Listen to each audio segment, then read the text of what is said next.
help us contextualize what's happening there and the effort by South Carolina Republicans to gerrymander us back to the 1850s. Yeah.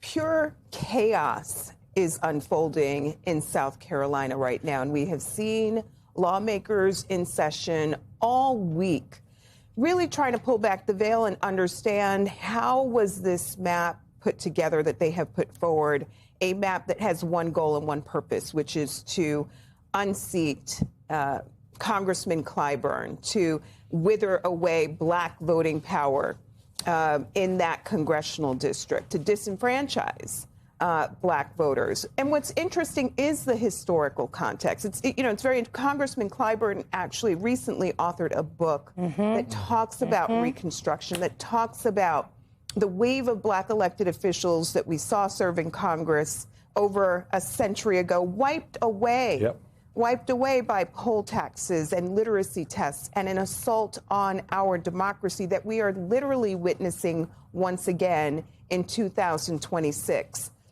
We're running up dangerously close to the election calendar. The primary gets underway next week in earnest, but voters have already cast their ballots. We have uniformed service members who have cast absentee ballots. Well over 10,000 absentee ballots have been returned. So this is utter chaos that we are seeing in South Carolina.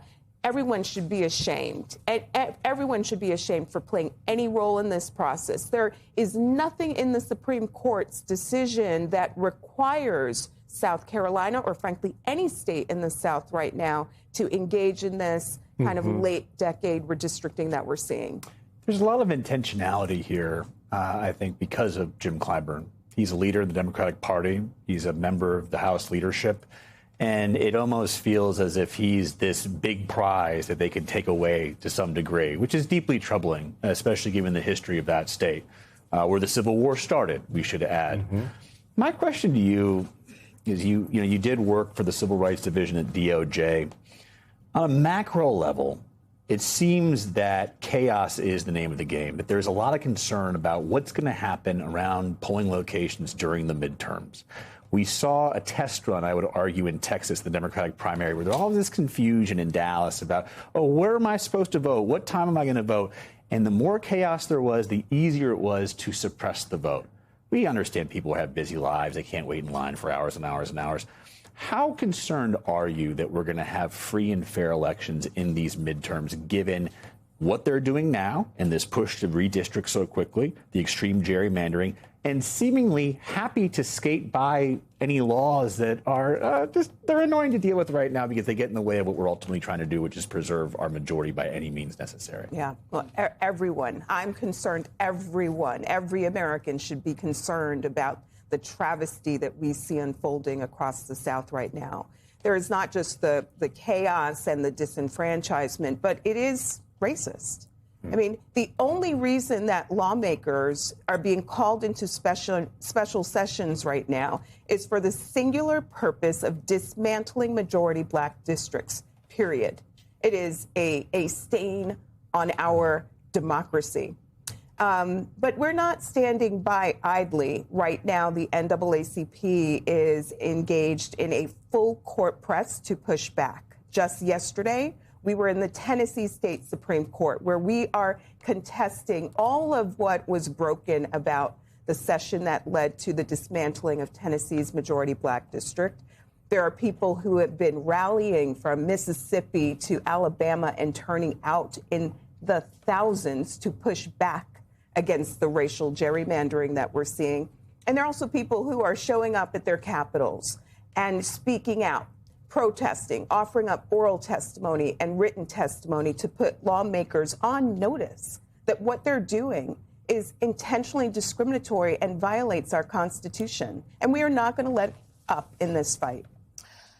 Important to note on Saturday, and this is according to the South Carolina Daily Gazette, the South Carolina State Senate will have the option of limiting debate through an existing rule. Even if they have the votes to push that through with 3/5 approval, the paper writes, debate could continue up to 46 hours before the Senate actually votes on the bill. Then the debate clock would start again for the necessary final note. They could literally be voting while people are literally in line casting ballots with the early vote. That being said, the other thing the NAACP is doing is this week you all launched a campaign called the Out of Bounds campaign. And what I find very interesting about this is that I think we've talked a lot about the courts. We've talked a lot about people standing up, putting pressure on their elected officials.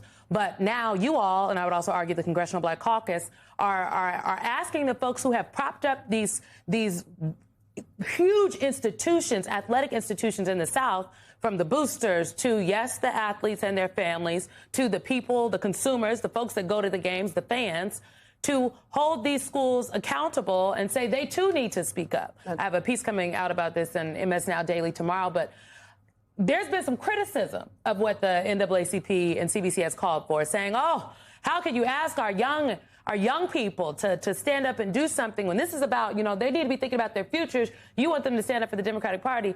I have thoughts, but respond to that criticism, if you will. Yeah. I mean, young people have always been on the front lines of every civil rights movement that we have seen in our country. Every movement for change and transformation has been led by the bravery and courage of young people. And so this campaign, Out of Bounds, is really about leveraging their power and their agency.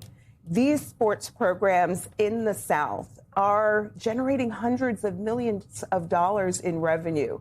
And so we're asking students before they commit, before student athletes commit to these state-funded schools, that they ask the question, where do you stand? What side are you on? And if you have a choice, commit to going to another institution. But it is shameful. And at this moment, what we see happening in the South, it really requires for all of us to act